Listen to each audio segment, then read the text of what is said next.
നമസ്കാരം. എന്നെ മനസ്സിലായി കാണൂലല്ലേ? വാർത്തയിലൊക്കെ ഇവൻ നിറഞ്ഞു നിൽക്കുന്നുണ്ട്. പക്ഷേ ഞങ്ങളുടെ വിഷമം കാണാൻ ഇവിടെ ആരുമില്ലല്ലോ. അതുകൊണ്ടാണ് ഞാൻ ഇന്ന് ഈ വീഡിയോ ഇടുന്നത്. നിങ്ങളെല്ലാവരും ഞങ്ങളുടെ മനസ്സും ഞങ്ങളുടെ വിഷമവും ഒന്ന് കാണണം. ഞങ്ങളുടെ ആവാസ വ്യവസ്ഥയിൽ കയറി നിങ്ങൾ ഇടപെട്ടുകൊണ്ടല്ലേ ഞങ്ങളിപ്പോൾ നാട്ടിലോട്ട് ഇറങ്ങി വരേണ്ട വന്നത്. താമസിക്കാനൊരു സൗകര്യം ഉള്ള ഒരു കാടോ അല്ലെങ്കിൽ ഞങ്ങൾക്ക് ആവശ്യത്തിന് ആഹാരമോ കിട്ടാത്തത് കൊണ്ടല്ലേ ഞങ്ങൾ നാട്ടിലോട്ട് ഇറങ്ങുന്നത്. ഞങ്ങൾക്ക് വേണ്ടത് വേറൊന്നുമല്ല, കുറച്ച് ആഹാരം മാത്രമാണ്.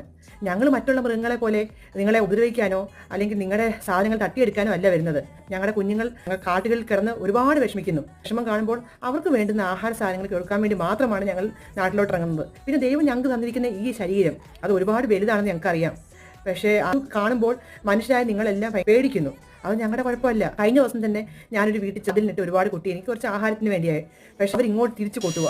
അവർ ഭിത്തിയിലിട്ട് അടിക്കുന്നു, സൗണ്ട് ഉണ്ടാക്കി അവിടുന്ന് പറഞ്ഞയക്കാൻ നോക്കുന്നു. നിങ്ങൾ ചിന്തിച്ചിട്ടുണ്ടോ? പണ്ട് കാലത്തൊക്കെ ഞങ്ങളെ കാണണമെങ്കിൽ നിങ്ങൾക്ക് സൂയിലോ അവിടെ മാത്രം നിങ്ങൾക്ക് കാണാനൊക്കെ ഉള്ളായിരുന്നു. പക്ഷേ ഇപ്പം അതല്ല. ഇപ്പം ഞങ്ങൾ